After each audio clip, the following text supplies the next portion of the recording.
It's early May, and an ugly storm is bearing down on Oklahoma City. In times like these, people turn to their TV weather forecasters, especially local legend Gary England. Possibility of significant tornado activity. Hey, talk to me. From the control room, Gary watches in horror as the heavy, roiling atmosphere cooks up a deadly surprise. Priority one, tornado warning for you folks in the Karchi area. Get Bobby on getting her. Priority one, tornado warning for Karchi area. This isn't just any tornado. It's one of the most violent and destructive forces of nature, a super twister. This is a major tornado. Wind speeds we don't know, but it's going to level most houses. Get below ground immediately.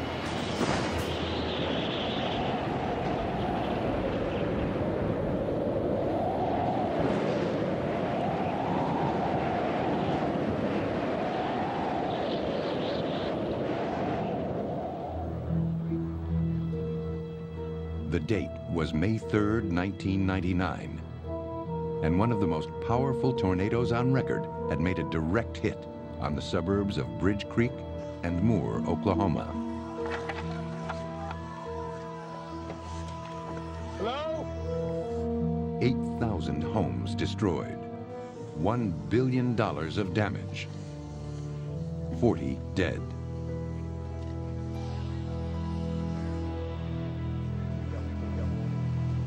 This is what happens when a column of spinning air blows faster than 300 miles an hour. 250 or 300-mile-an-hour wind can only be compared to those that might be experienced on the fringes of a nuclear explosion. A 300-mile-an-hour wind is not 3 times as strong as 100 miles an hour. It is 9 times as strong. Most tornadoes strike the American heartland, but no place is safe.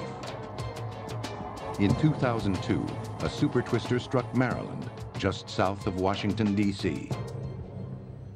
If you would have taken the La Plata, Maryland tornado and just moved it north about 30 or 40 miles, you would have gone from beltway to beltway, right across the Potomac and through the nation's capital. For decades, storm chasers have been stalking the super twister, trying to unlock its deadly secrets. Now, armed with a slew of high-tech gadgetry, scientists are probing deeper than ever before and creating their own tornadoes inside a computer. Will they finally win the battle against one of nature's most terrifying killers? Hunt for the super twister right now on Nova.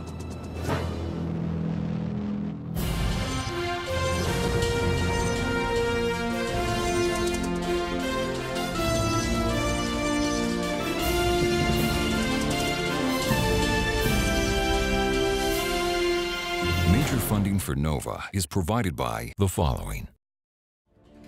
The David H. Koch Fund for Science, supporting NOVA and promoting public understanding of science.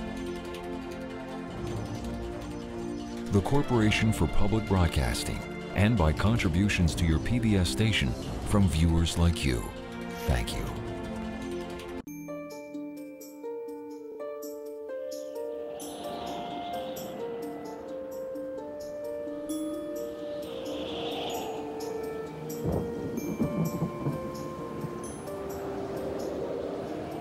Moore, Oklahoma, just outside Oklahoma City, may look like an ordinary American town.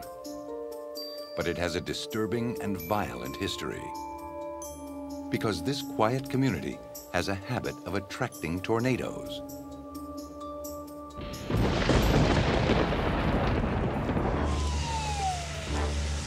Numerous gas lines have been busted. The town was hit by major twisters 2 years in a row. In 1998, and again in 1999.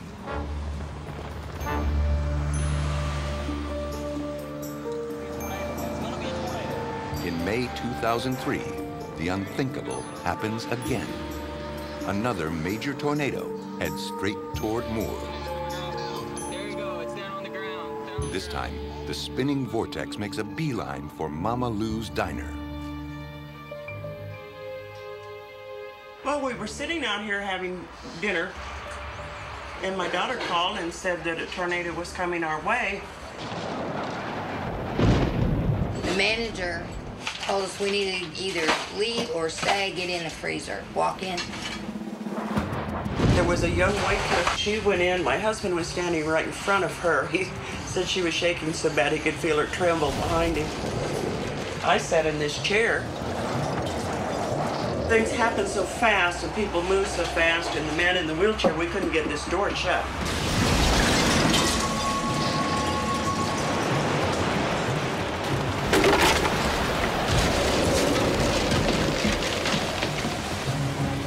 When the tree came through the hallway, we just fell kind of backwards and it was over with.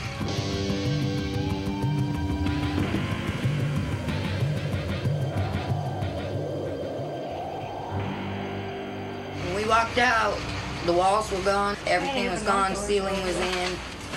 There were people laying everywhere on the highway and in the ditches, bleeding, but we were all alive. It was amazing, amazing. Like the diners in Mama Lou's, many residents of Moore heard about this tornado just a few minutes or even seconds before they were hit. Yeah, I was watching the tornado with the AC/DC TV here. Don Staley headed for the above-ground concrete safe room he installed after twisters damaged his house 2 years in a row. I just felt the vibration of the ground, and about 10 minutes later opened the door and the house was destroyed, but I knew I could pick up the pieces and go on with my life. As Don sat watching it on TV, the tornado destroying his home had not even reached full strength. Just a few minutes later, the storm tore the side off the GM plant and leveled the Union Hall.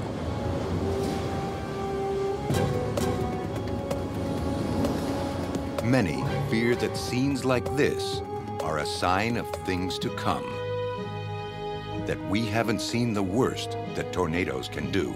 I think we have reached a critical point here, whereas we are now expanding our cities bigger and bigger, so the targets for tornado hits are getting bigger and bigger. And the fear that I have is that now that the city is going to continue to get bigger, the houses still stay the same in terms of construction, and now we're going to start having an upswing in the number of fatalities. Let's just picture this. Let's say it's 2 in the afternoon, large tornado comes into a city, moving toward a school that has 500 children in it.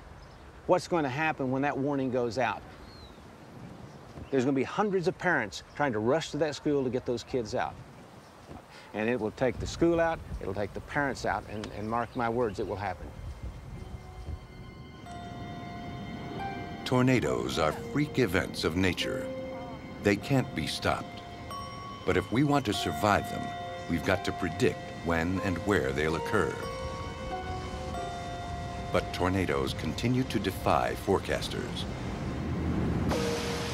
Other violent storms, like hurricanes, are huge, covering thousands of square miles, and show up on radar and satellites long before they strike. Tornadoes are another story. Compared to hurricanes, they're tiny, and they form quickly. But killer tornadoes don't just appear out of nowhere. Every spring, warm, moist air surges up from the Gulf of Mexico, pushing into cool, dry air from the north. The warmer air fuels thunderstorms that rise into the upper atmosphere, sometimes growing into immense rotating giants known as supercells. A swirling column of air develops inside the storm, narrowing and reaching down toward the ground, becoming a tornado.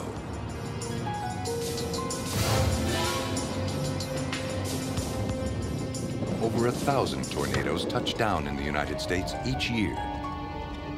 In some, a narrow funnel cloud waves and bends like an elephant trunk, while others grow wide, enveloped by rain and clouds. Most tornadoes are weak and disappear within minutes. a quarter of all tornadoes have the potential to cause significant damage. A rare few unleash the enormous energy stored in the atmosphere, generating ground-level winds above 200 miles per hour and traveling dozens of miles. He's gonna drive into it if he's not careful. Rated F4 and F5 on a 5-point scale, these are the deadliest of storms, the super twisters.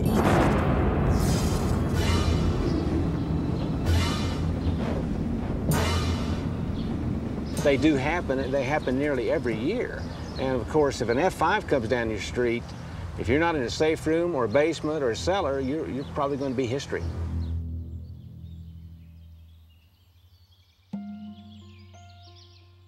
The first line of defense against severe weather is the National Storm Prediction Center in Norman, Oklahoma. But unfortunately, even these scientists can't predict exactly where and when a tornado or even a thunderstorm will strike. We don't have a very good picture of the potential of thunderstorm activity and exactly where it might be able to develop. We all wish that we could pinpoint the exact location where severe weather will strike and tell people what time it's going to strike, but the science hasn't reached that point yet. The Storm Center monitors the atmosphere across the entire continent and then uses computer programs to try to predict where the most dangerous storms will develop. If general conditions look strong for tornadoes, the Storm Center issues a tornado watch, often covering tens of thousands of square miles. Only after radar suggests a tornado is forming does an official tornado warning go out. When we issue the warning is supposed to mean that that tornado has been detected. It is there. We want to be able to take it to that next step where we can say, we've got this really bad storm. Conditions where that storm is headed are ripe for a tornado to develop.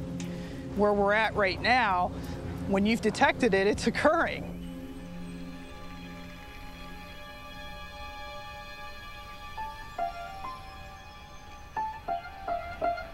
Official tornado warnings often come too late. On average, only 12 minutes before a twister strikes. And frequently, they're false alarms.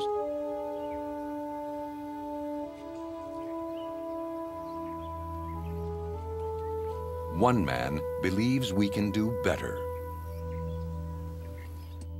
My dream is to be able to detect tornadoes down at very fine scales, to anticipate tornadoes a half an hour before they occur. We're talking about a storm forming to produce a tornado over a county or a city. It's a whole different ballgame. Kelvin Drogemeyer is a meteorologist who wants to overhaul our current system of detecting tornadoes. We need to see closer down to the ground. That's where the weather really happens. I mean, the storms up in the atmosphere, they're the ones that eventually cause the weather, but the stuff that's actually affecting society happens down near the ground where we don't really observe things very well. Today's system relies in part on a network of Doppler radar. Doppler can sense the movement of air and moisture in remarkable detail. Used as long-range radar, Doppler dishes are spaced 100 miles apart or more. Gazing out over the horizon, they can't see what's happening close to the ground, where tornadoes form. There's a limit to tornado prediction, and I believe we have reached that limit right now. With all the available information that we have, radars are only put at certain locations. They're not everywhere. Radars that we have can scan out 100 miles, but at 100 miles, they're only scanning the top part of the storm. And so they're not seeing down low. Kelvin Drogemeyer dreams of a world filled with Doppler dishes hung on cell phone towers and all kinds of buildings just 20 miles apart. This Doppler-rich world could paint a much more detailed picture of the weather, maybe even catch tornadoes in the act of forming. We want to put a